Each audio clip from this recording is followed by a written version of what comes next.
We never should have gone off trail. Not just because it wasn't exactly allowed, but because something about those woods felt wrong. Subtly, quietly wrong, even before anything happened. The spot we picked was the kind of place you only find if someone shows you. No signs, no maps. Just a faint deer path cutting away from the main trail and disappearing into trees that seemed a little too still. It was remote, untouched, and dead quiet. The perfect hidden campsite. Or so we thought. There were 4 of us. Me, Liam, my friend Noah, his girlfriend Kayla, and my cousin Travis, who came up from Indiana for the trip. We were all in our early 20s, experienced enough to handle the outdoors, cocky enough to think we had nothing to worry about. We hiked in on a Thursday morning in late September. The air had that crispness that let you know fall was coming fast. Leaves were already starting to turn. The sky was cloudless. The first night was uneventful. We set up camp, made a fire, passed around a bottle of whiskey, told dumb stories. Typical stuff. Around midnight, Noah and Kayla crawled into their tent, and Travis and I stayed up a little longer, finishing the bottle and talking about how quiet it was out there. "I can't hear a single plane or car," he said, almost whispering. "That's what I love about it," I replied. "Nothing but trees and wind." We called it a night soon after. I woke up sometime later. How much later? I don't know. The fire had burned low, and the air felt colder. But what pulled me out of sleep wasn't the chill. It was a sound, a soft snapping of twigs. Something moving, not a deer. I've heard plenty of deer. This was slower, heavier, deliberate. I sat up, heart thudding in my chest. Travis was still asleep next to me in the tent. I tried to listen, really listen. For a moment, nothing. Then I heard it again, closer this time. A crunch in the leaves. I unzipped the tent just a little and peeked out. The fire had mostly died, leaving just a dim orange glow. I couldn't see much. Trees, shadows, maybe a hint of movement. I didn't hear anything else. After a few minutes, I told myself it had to be a raccoon or something and laid back down. But I didn't sleep. The next morning, I didn't mention anything. No point in freaking anyone out. We had breakfast, explored a bit, fished in the lake.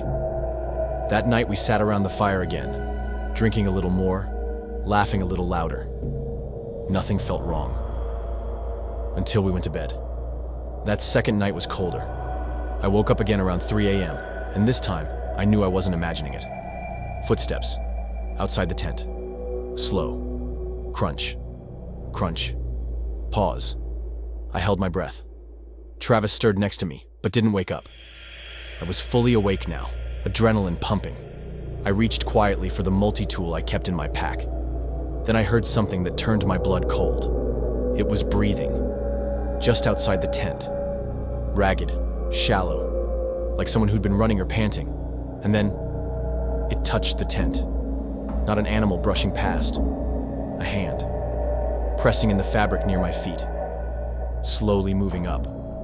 I couldn't move, couldn't speak. Just stared at that slight indentation in the nylon, watching it slide upward. Then it stopped. The breathing paused. And whoever it was just stood there. Maybe for 10 seconds. Maybe a minute. It felt like forever. Then the hand disappeared. No footsteps this time.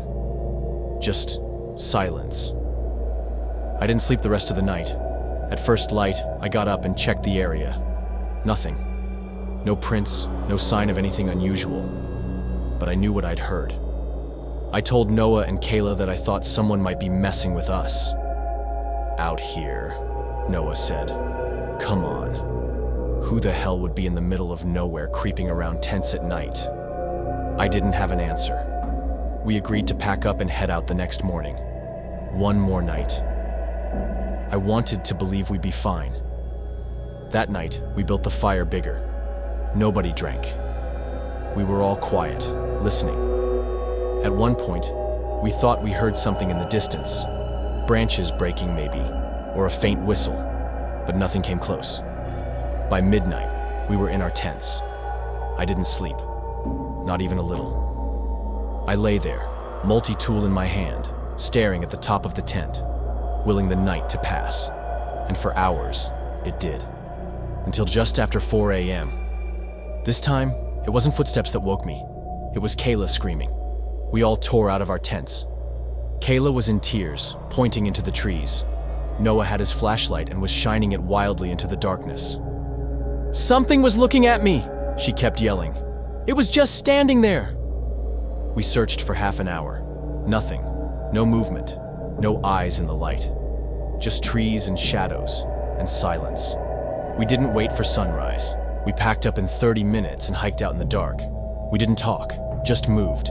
Fast. When we reached the car, the sun was just starting to rise. We never figured out what it was, never went back. But a week later, Travis called me. "You're gonna want to see this," he said. He sent me a link to a forum thread, local Michigan hiking stories. Some guy had posted about a figure in the woods near Red Pine. Same time of year, same behavior. Standing outside tents, touching them, just watching. It had been happening for years, and nobody had ever caught whoever, or whatever it was.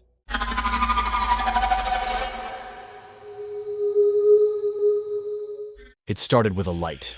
A single flickering white light bobbing through the trees, too far to make out clearly, but close enough that we all saw it from the campfire. For a second, none of us said anything. We just stared. There were 3 of us.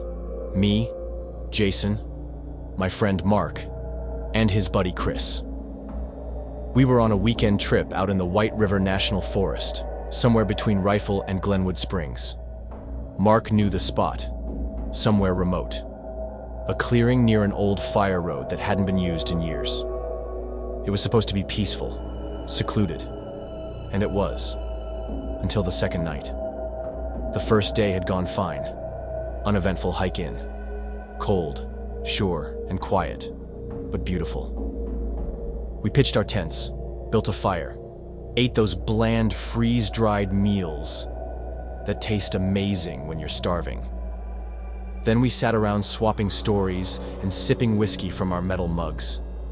I remember thinking how still it was out there. No distant cars, no planes overhead, not even bird song after dark. Just fire crackling and the hush of trees. And then the light. That second night, something felt off. It was colder. The kind of cold that clings to your breath. Mark was sharpening sticks for roasting, and Chris was halfway through a story when he stopped and pointed. "You guys see that?" We turned. A dim light was moving through the woods. White, steady, maybe 50 yards out. "Flashlight?" I asked. "Has to be," Mark muttered. "Probably another hiker." But no one moved. We just stared, the firelight flickering in our eyes. The light drifted slowly, just barely visible between tree trunks. Not toward us, off to the side, like whoever held it didn't know we were there. Then it stopped. It just hung there, still, like someone was standing and watching. We waited for a shout. Hey, or hello? But nothing came. "Maybe they're lost," Chris said. He clicked on his own flashlight and pointed it toward the other light. That's when it vanished. Gone. Not dimmed. Just gone. Like it had never been there. We stood in silence for a while, listening. No footsteps. No voices. No wind. Eventually, we tried to shrug it off. Said it was probably some backpacker heading back to a trailhead. Still, we stayed closer to the fire that night. I zipped my tent up all the way. Tight. At some point, I drifted off.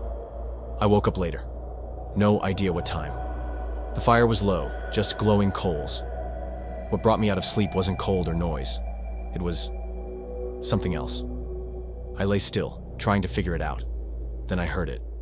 Soft crunching. Leaves. Footsteps. Just outside the tent. Slow. Deliberate. Not an animal. You know when it's a raccoon or a deer. This was a person, but too slow. Too quiet. Then came the whisper. Not clear. Not loud. Just low, like someone was crouching beside the tent, speaking straight through the fabric. It said something like, "Come back." I froze. Didn't breathe. Didn't move. I reached slowly for the flashlight by my feet and unzipped the tent just a sliver. Outside was dark. Still, I didn't see anything. But the footsteps had stopped, and the whispering was gone. The next morning, Chris said he'd seen the light again. Just a flash of it through the trees. Same direction. Same distance. Same silence. We all agreed to keep our flashlights in our hands that night. That was a mistake. The third night was even colder. The fire took longer to build, and none of us really talked. We just sat there, waiting. Just after midnight, it came back. The light. Same place. Same movement. But this time, slower. Closer. Mark stood up. "I'm checking it out," he said. "Man, don't," Chris said. But Mark was already moving. We watched him take 30 steps toward the light. Then, it disappeared. Mark shouted, "Hey!" and waved his flashlight. Nothing. When he came back, he looked spooked. There were no footprints. Ground soft. I should have seen something. We didn't sleep that night. We sat in a circle, flashlights pointed at the tree line, fire burning low. Around 4 a.m., Chris whispered, "I just saw someone." He pointed, hands shaking. "Over there. Just standing." We all aimed our lights. Nothing. We left at first light. Didn't even pack properly. Just shoved everything in our bags and got out. The whole hike back, I kept glancing over my shoulder. So did Mark. We didn't talk much in the car. A week later, Chris sent a link in the group chat. It was an old thread on a Colorado hiking forum. Someone asking if anyone else had seen strange lights near Old Fire Road 9. They described the exact same thing. A light, footsteps, whispering, figures standing between trees. People called it the hiker who wasn't there. One post near the bottom caught my eye. It followed us all the way to the trailhead. "Don't shine your light on it. Don't speak to it. Don't let it know you see it." I still camp, but I stay close to marked trails now. And if I ever see a light in the woods again, I'm not following it, and I'm not waiting to find out who or what is holding it.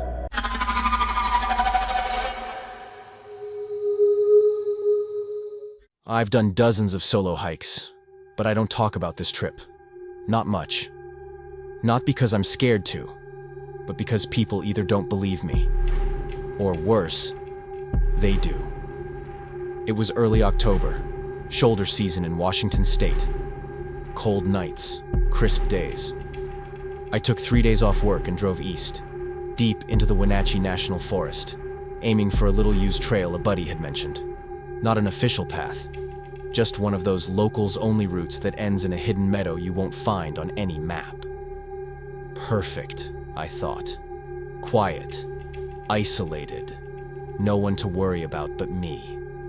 The first day was beautiful. The trail was overgrown, but manageable. I made it to the meadow by late afternoon. It was everything I'd hoped. Flat ground, dense forest all around. Total silence except for wind in the trees. I set up camp, boiled water for freeze-dried chili, and watched the light drain from the sky. The clearing was surrounded by thick evergreens, but there was just enough open space above to see stars through the branches. I've always liked camping alone. There's a calm to it once you settle in. Your brain slows down. You listen differently. Around 10 p.m., I put out the fire and crawled into my tent. I read for a while, then fell asleep. Sometime later, I woke up. I didn't know why at first. It wasn't cold, and there was no sound. Just that feeling. You know it. That something's off instinct you can't explain. I sat up and listened. At first, nothing. Then I realized what had woken me. There were no sounds at all. Not a single insect. No breeze. No creak of trees. The forest had gone dead silent. That's when I heard the footsteps. Very faint. Moving through the brush. Slow.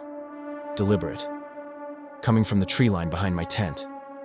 I didn't move, didn't breathe, just listened as they got closer.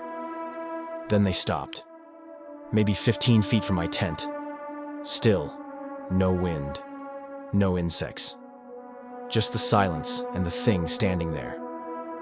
I reached slowly for the multi-tool in the side pocket of my backpack and kept perfectly still.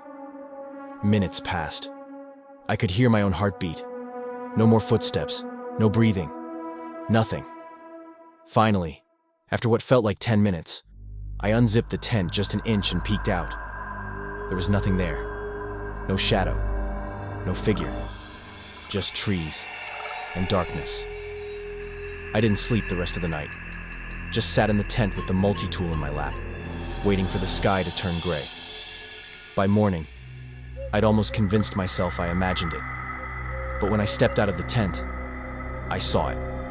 A boot print. Fresh. In the soft dirt 5 feet from the tent. It wasn't mine. I wear a size 11 trail shoe. This was smaller, narrower, like a size 8 boot. The tread was deep and sharp, recent. Someone had been standing there. I circled the clearing. No other prints, no trail in or out. Just that one mark, facing the tent. I spent the day restless. I should have packed up, but I didn't. Part pride, part fear of walking back through dense forest alone, with something possibly watching. That night I built the fire bigger and kept it going past midnight. I didn't get in the tent, just sat by the fire with a headlamp on, waiting. Around 2:30 a.m., the wind picked up. I heard it first in the trees, low and steady, then it shifted. And for a second, I heard something else carried with it. A voice. Just a word. Hello? It didn't sound right. Not threatening, not exactly, but off. Like someone imitating a person from memory. Stilted. Flat. I stood up fast, scanning the trees. "Who's there?" I called out. No answer. But I heard movement, branches shifting, leaves underfoot. Then, nothing again. That silence. I stayed up till dawn. Didn't blink. The next morning, the boot print was gone. Not disturbed, just not there. The dirt where it had been was perfectly smooth. I packed up and left. Fast. I didn't take the same way out. Cut east through the woods until I found a logging road. Took me most of the day, but I didn't stop. I didn't even eat. Just walked. I've done plenty of solo trips since, but never back there. Never near that trail. A few weeks after I got home, I mentioned the trip to the guy who told me about it. His face went blank when I brought up the clearing. "You camped there?" he said. "Yeah." "Why?"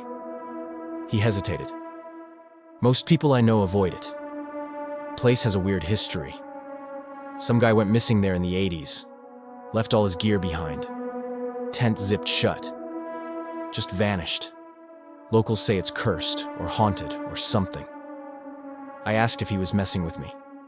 He just shook his head. "You saw it, didn't you?" I didn't answer, but I think he knew.